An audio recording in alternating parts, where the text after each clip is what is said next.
I had been part of a small trading party in the winter of 1893, crossing the packed floe off Labrador when something screamed across the ice and stopped us cold.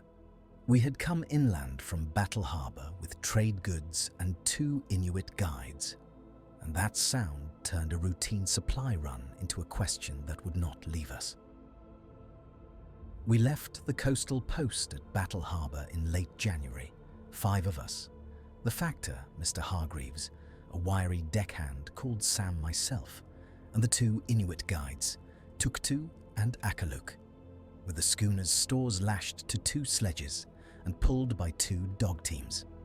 Our load was ordinary for 1893. Barrels of flour, tins of tea, bales of tobacco, boxes of metal tools, and a small crate of cartridges for the hunters in the settlements inland. Everything was tied in oilcloth and rope, nothing wasted, nothing frivolous. We navigated by compass, by the little pocket chronometer I still keep marked in my memory, and by the coastal charts folded under Mr. Hargreaves' oilskin map case when the low winter sky lifted and showed us the sun. We wore sealskin parkas drawn tight about the face, polar boots that had seen winters before I came to Labrador, and mittens so thick a man must learn to feel with his cheek. The cold lived in the joints, and the breath turned to a fine white as it left the mouth. The sled runners made a thin, dry creak over sastrugi, and packed snow the dogs padded and snuffled, bell and harness clinking with a dull rhythm. The air carried the faint reek of oil and smoking peat. Sometimes the salt of the sea rose from a thin lead in the ice and mixed with the bright, clean smell of frozen blood from a dog that had cut a paw the day before. Tuktu and Akaluk read the ice as one reads a book. They moved from hump to hummock testing by feel, placing an ear to timber or to the snow and listening for the hollow voice of a thin place. When the sky was a dead white, they followed the coastline by contour and by memory. When the pallid sun showed itself at midday, the chronometer and the compass set our course, and we took bearings that would keep us from the shoals and the deceitful floes that wander like islands. There were small human things that kept us sane. Sam would ease open a tin and pass round a lump of hard tack and a pinch of tobacco. Mr. Hargreaves would cross his name in the ledger in a cramped hand, then fold the paper and tuck it away. Tuktu would untie a parcel of dried fish and hand the pieces to us without fuss. We spoke little, for speech is warm, and warming is costly in a place that steals heat with every breath. Our hands, when not occupied with lashings or checks to the traces, were kept near the rifles, not from fear of men, but of the country itself. The ice has its noises, the groan and snap of pressure ridges, the long, slow ringing when a lead closes, the pop of air forced from fissures beneath. For much of the day the sounds were mechanical and indifferent. The sea spoke as it always had. It was when the living sounds faded that we took note. Gulls were gone inland to the open water, seals had dived deep, and the only moving things were our dogs and the tiny, patient motions of Tuktu and Akaluk as they checked the snow for drift and for signs that the ice had recently shifted. We had made a fair 2/3 of our journey toward the hamlet, where the inland hunters traded when the mood among us altered. The wind dropped, and with the wind went a kind of masking hush. We slowed of our own accord. Even the dogs seemed to feel the change and eased their pace, noses low to the runners. Mr. Hargreaves tightened a strap and looked out over the white expanse with a narrow, calculating eye. Sam rolled the tobacco into his cheek and chewed slowly. Tuktu and Akaluk exchanged a glance I could not read, then nodded once, barely, toward a low rise of ice ahead. We began again, a careful, measured motion, feet and runners finding purchase, breath timed to the dog's steps. The chronometer ticked, the compass needle steadied. I thought of the ledger left in a shuttered office at Battle Harbour, and of the small, certain things we were meant to deliver. We did not know then that the day had folded into a different sort of account. We had not yet seen what marks would be left upon us, only that our course had altered and we were taking it. Our trading party departed on the dawn that lay flat and pale as a bone. The flow was a white ocean of pressure ridges and blue leads, the air full of ice smoke and the low sulphur smell of seal oil from our lamps. Sunlight sat flat on the horizon, and the wind scraped like the teeth of a file. Our guides, who moved without ceremony across the ice, had exchanged cautious words with the factor about an old warning, a long, keening cry sometimes heard out on the packs, and the dogs grew restless at the mention. We laid out the sledges, packed with flour, salted pork, tobacco, a dozen jars of condensed milk, and the trade-wrought goods bound for the outpost, and I set my sextant and pocket chronometer in their leather cases for the day's reckoning. The men tramped with snowshoes, the canvas of their trousers powdered white. They cinched straps, checked harnesses, and chewed saga, the hard biscuit that kept in the pocket of every man who knew the Labrador wastes. Mr. H, our factor, measured the wind with a handkerchief and muttered a plan. The guides cast their eyes to the distant swell of ridged ice in silence. The first cry came an hour past noon, when the sun rode no higher than the lip of the world. It began as a note that did not belong to any animal I knew. No seal's bark, no gull's cry, nor the thin, warning wail of a wolf. It was keening and long, a sound that unspooled over the packs and came from nowhere and everywhere. The dogs flung up their heads. One team broke its traces, the leader twisting and whining. I remember the way my own breath hoar-frosted and seemed to draw the sound in with it. We halted. Our guides marked the ice with a boot and pointed to hairline fractures, to the blue, open water that belled and sang. The factor bade us keep calm and take position, as if we were to set for sealing. A rifle, an old Winchester, was produced, and its lock was examined with hands that trembled slightly. The guides, more practiced in the behavior of these wilds than we, spoke in low tones of a keening that preceded something on the ice, that the sound was a summons and a warning. They suggested that we make for the nearer hummock and wait until the sun dipped. We had scarcely settled when the sound altered and drew nearer, a cadence like wind through bone. Then we saw movement, not a beast's bulk at first, but a white suggestion, as though the very air had been pushed into a shape. It came across the nearest lead with speed, sliding on the ice and rising over a ridge, and in that instant my mind sought comparison and found none. It was not the round bulk of a seal, nor the thin length of a wolf. It was something that carried the sheen of wet hide and the ragged silhouette of a creature burdened by too many limbs or too many angles.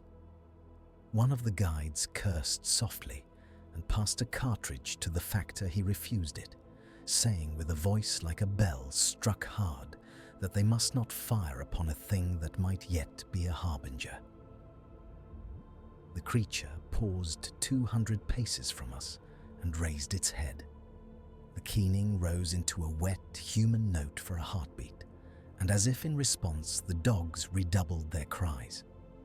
Then, without swagger or flourish, it moved along the lead, its feet finding the thin ice as if it knew where to step. We could not say how it fed, nor why it was there. One of the men, a hearty fellow named Briggs, thought to throw a length of salted pork toward it as a supplication, and the guide caught his arm and shook his head. We stayed motionless, and the creature passed as a thing seen only out of the corner of the eye, leaving on the ice not the tracks of paws, but long, curving gouges that deepened the blue and made the men blanch. We did not shoot. Our survival that day was not from the powder of our guns, but from the choice to keep silent and let the flow take its stranger. The creature wound away, its keening falling into distance, and the sea closed its mouth upon the sound. We beat a retreat to camp, securing sledges, mending harness, making no boast of the conjecture that had run through us. Whether it was some aberrant pinniped, a misbegotten seal no man could name, or an old thing of the ice that answers only to the creak of pressure ridges. We reached the outpost at evening, gaunt with cold and with hands numb from the work, and the men drank small measures of rum and compared notes in whispers. Mr. H made an entry in the company ledger that spoke simply of unidentified disturbance upon the pack and of losses in kind and nerve. The guides would not speak further, and the dogs refused to take the line for 3 nights thereafter. In the years since, I returned twice to those coordinates with instruments, with men learned in natural history, with cameras. We found the same curving gouges on the floe where ice had healed and left a map in its scars, but no body, no bones, no clean explanation. The keening has been heard again by other hands, and recorded in trading house letters, it has entered the ledger of our little world the way a bruise enters the skin, as a mark one carries, blunt and inexplicable. I have kept my sextant and chronometer, and this page, and the memory that the ice has its own strangers, and that some sounds across a white sea are meant only to travel and leave men with questions they cannot trade away. Our trading party departed in the brittle hour before dawn, the dogs jangling in their traces, sled runners sparking against the old ice. The wind carried a clean, hard taste of salt and cold. The sky was a bruised grey, and every breath came away like coal smoke. We had provisions for 3 weeks: salt pork, hardtack, pemmican in oilskin, spare traces, a keg of lamp oil, and we steered by compass and by the lee of the hummocks, bent to keep the schooner's stores moving inland toward the winter factor at Battle Harbour. At first light, we found evidence. A broad groove scored through a field of snow-formed hummocks, as if something had been dragged over the floe by great weight. Alongside, dark tufts of coarse hair clung to a splintered cedar we had scraped free for kindling. The prints were larger than any bear's tread I had known. Measured, one of the hunters said aloud, at least 14 inches across.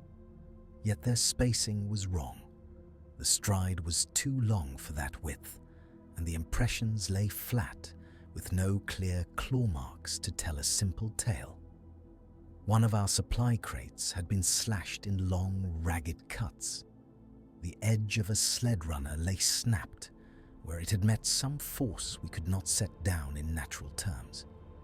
We marked the place, took bearings, and wrapped a sample of the hair in oilskin. We followed the spoor for 2 miles under a sky that grew paler with patience. The men kept to their tasks, checking ropes, knotting the traces, running fingers along the warm brass of the compass, eyes on the ice. Our Inuit guide, Abraham, walked last. His gaze in the hollows of the hummocks, he made no claim then, only small spoken observations about wind and sound. At noon, we halted, dug out a shallow shelter, boiled mocha and salted beef, and kept watch on the horizon for movement. The dogs were restless. Their flanks heaved steam into the air, and they whined at times, ears flat, teeth showing in thin white mouths. That night, the sound returned. It came without approach, a high metallic scream that ran across the floe like a saw being drawn through ice. It rose and fell through the teeth of the wind and made the lanterns throw their oil flame into strange shadows. The cry put all manner of little instruments to silence. The creak of the sled, the hiss of boiling water, the even breathing of men who knew a night on the ice. We stood and lit more oilskins, arranging them against the wind to form a low fire. The dogs pressed close. One of the lads, Jameson, fumbled with his Winchester and cursed when the lock would not take. I handed him a spare cartridge and we made ready. The thing came then at the edge of our light. Only a suggestion at first, a dark bulge that moved with unnatural economy and struck out at the nearest sled. The runner snapped with a clean sound that startled me more than the scream. There was a tearing of canvas, a single terrified howl from the lead dog, and the lamps guttered as wind and whatever moved among the hummocks circled thickly about us. We fired into the black. The shot cracked thin and high, and the shadow stilled and retreated. We could not say if we had struck it. Nothing came into our firelight but tufts of hair and the smell of burnt oil. At dawn, we were reduced, but not destroyed. One man, Elias Grant, steady, broad-shouldered Elias, was missing from his bunk and from the traces. His knife lay where he had set it, smeared with a shadow of something that would not be described in a polite ledger. We tracked his prints for a half-mile and then lost them beside a pressure ridge. The trail ended where the ice had opened like a lawyer's brief. We could not drag him free. We could not count for certain whether he had gone under the floe or had been taken inland. The men argued in low voices. We lashed the sleds together and turned toward Battle Harbour with what remained. We arrived there on the 12th day of March 1893. The factor received our report with a gravity that made the room seem smaller. The hair I had wrapped in oilskin was given into the keeping of the factor's clerk and later into the hands of a physician from St. John's who kept the scrap in alcohol and wrote that it was coarse and dark and unlike anything catalogued in the museum's collections.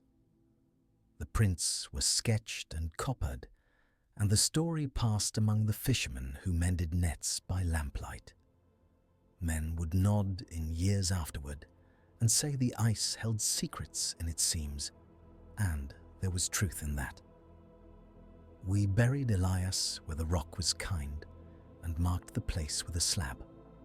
The rest of us took what wages we had left and went our separate ways, but none crossed the floe again without a jangling of the nerves.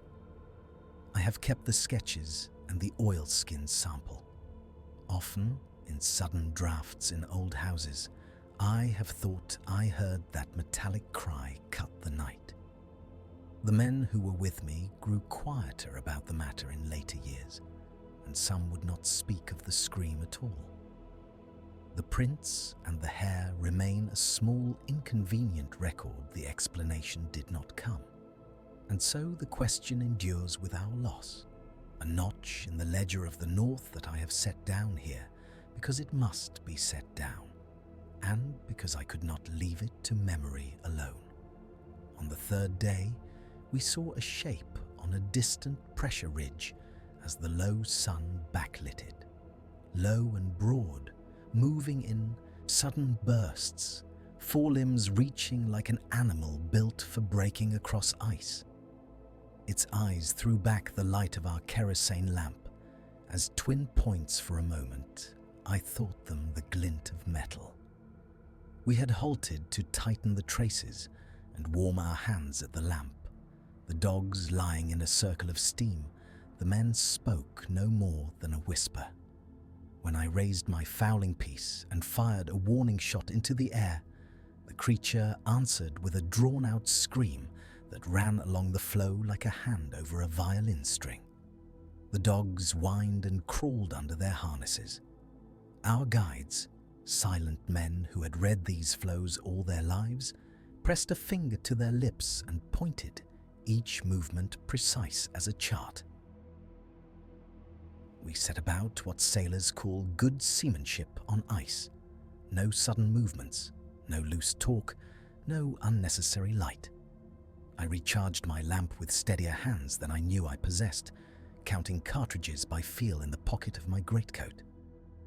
The cold was of that particular clarity which makes each sound brittle. The slap of wind against canvas was a distinct thing, as was the creak of runners on sledge iron. One of the younger lads, his fingers numb, stamped and cursed softly when his glove tore. The guides urged us not to pursue across the ridge. The pressure there was treacherous, plates thrusting at angles and forming hollows into which a man might vanish. Yet when the screamer moved again, more quickly now, a sudden flurry of motion like a flock of startled gulls, two of our party could not help themselves. They scrambled for the nearer hummock. We fired again, this time not for warning, but to keep distance. The ball struck a slab, and through a spray of powder and ice the thing answered once more with that prolonged note, and then the flow took it.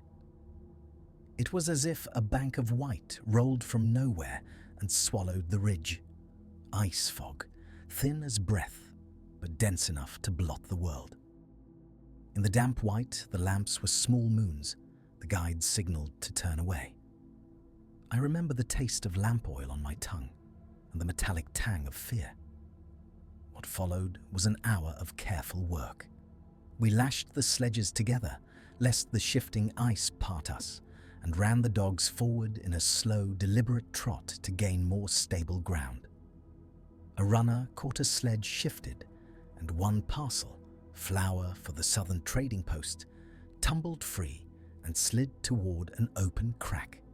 Jorgen, who had the knotting of a sailor, leaped and seized it at the last, but in doing so he threw his weight wrong and fell with a curse into a slanting hollow. A harnessed dog snapped its strap in the scramble and was gone in an instant, a dark patch against white. No one shouted. The guides moved with the surety of men who had to live or die by small decisions. They hauled Jorgen out, his face white, his breath a shuddering thing. The lost dog did not return. That night at our lean camp, the men sat close to the lamp, and there was little appetite. We ran our fingers over cartridge belts and tested locks for truth. Though guides spoke in low words I could not fully follow, and once one of them, whose hands had been steady through storms and surf, refused to sleep, walking the periphery with a spear of tarred wood. I recorded the hour and the direction and the manner of the sound. We all knew, in the way men who have shared a narrow escape know, that what we had heard was not the cry of any common beast we had met in Labrador, seal, fox, or wolf, but something built to move upon the ice. Whether it was an animal, a thing of legend, or some quirk of wind and pressure, none of us could say with certainty. By morning, the pressure ridge showed no sign of the creature. The fog had dissipated, as roofs of cloud sometimes do, and the flow looked indifferent and white. The lost dog's harness lay flapping near an old lead. We could see no tracks past the ridge save our own. We debated our course and, as is the way with men bent on a contract and the necessity of trade, chose to press on. Yet the sound of that scream hung in the mind. When at last we started again, the guides moved more cautiously, and and every time the wind took a note through the ridges, our heads turned together, listening. The screamer had answered our shots, and then vanished into fog it had taken from us a dog and a measure of certainty. We carried on, but I found myself marking time by the edges of the ice, as if expecting it to appear anew. And the memory of those twin points of light in the kerosene wind will not be easily unclenched. We abandoned the damaged crate and made a hard march back to the schooner, each man bent beneath his pack as if the wind itself weighed upon our shoulders. The ice lay bruised and glassy underfoot my boots, salted and riven, slashed at pressure ridges with the pick of an ice axe. We took no time to argue. The crate was ballast and trade goods, twine, calico, a few bars of iron. And to leave it was to resign profit to some force we could not name. We lashed what remained to sledges, fed the dogs a thin ration of pemmican and salt pork, and moved. We were short of sleep and shaken. I had not closed my eyes for more than an hour at a time, and when I did, the open face of the floe came back to me.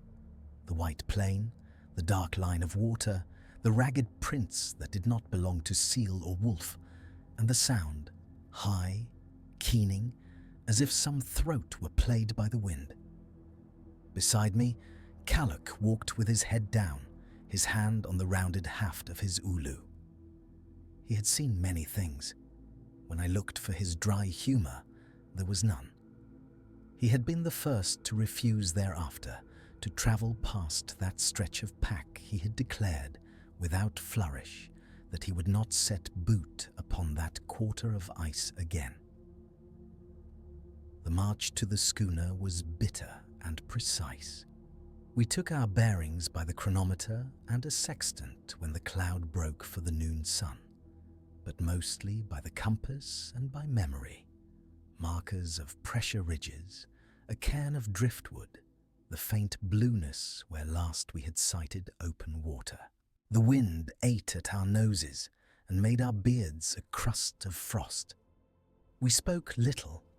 A man named Byrne, who had a lamp-glass eye and kept a pipe for company, thumbed a coil of hemp and swore quietly when the rope snagged. A younger hand, Tom, who had joined in St. John's, kept glancing back as if he expected to see the caller stepping from behind a hummock. When we hove to the schooner, the relief was small and immediate. Below, in the factor's little office, the kerosene lamp sputtered, while Mr. Hawkins, factor of Battle Harbour that April of 1893, set ink to paper with a hesitant hand. He would later describe the entry to me as reluctant belief. I read it once. The ledger recorded our arrival, the loss of a crate, and a terse note that several of the party reported an unaccountable cry heard across the floe, odd tufts of hair found prints, not ascribed to known beasts. Hawkins drew no grand conclusions. His quill scratched out superstition and left a careful comma of doubt. Back at Battle Harbour, our account met with the usual speculation. At the long bench where the men repaired nets, some called it a wounded bear, a beast thrown into unnatural anguish. The doctor suggested hallucination, fatigue, and the peculiar illusions that attend long watches on ice. Others, with more salt in their beards, muttered of magnetic trickery compasses had wavered that day, and a magnetized iron ore had been found in the crate. Yet the tufts of hair, coarse, grey, not like seal nor wolf, sat in a small tin at Hawkins' office, and the prints, traced in snow and inked in charcoal, were neither dog nor known carnivore. The echo of that scream lodged in memory like a lodged splinter. It was heard again in the cabin when men spoke of it. It threaded the supper-room talk, and at times made the women fall silent. One of our guides refused thereafter to travel past that stretch of pack, and for his refusal, he gained, among the other men, a sort of grim respect. The ledger entry stayed. The tin of hair remained in the factor's chest, and sailors headed north with a new caution. We told the tale in low tones, and neighbors who had once laughed now tipped their hats more soberly when we passed. We left the flow with less than we had intended. No crate, a story that would not be forced into neat certainty, and men that carried small wounds to the spirit as well as the flesh. I returned to my own hearth with my hands raw and my pockets lighter. I kept the memory of that note of sound like a map whose lines would not be erased. Years have taught me that not every disturbance has a tidy cause. I can say what we saw and what we lost, and what remained in the ledger at Battle Harbour: a few tufts, a set of prints, the refusal of a guide. And with those things, the question of what had shouted across the ice in 1893 endured, unanswered and not altogether gone.